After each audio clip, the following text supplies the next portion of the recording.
Here's how to scrape Booking stays with no coding knowledge. For this, we'll need the Booking.com scraper from Nupty.codes. Link will be in the description.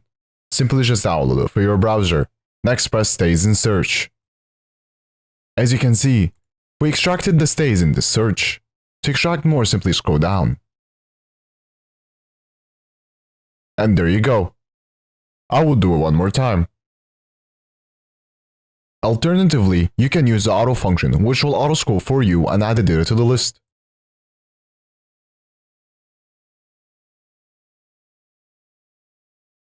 Once you're done, press stop.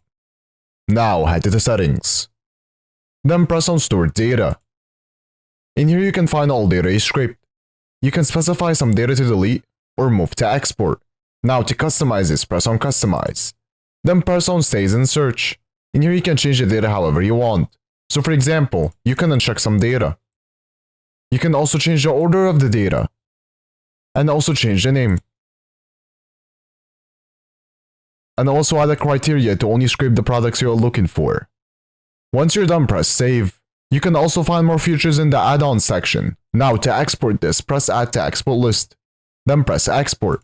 You can export it in many different ways. I will export as HTML. After exporting, here's the data we extracted.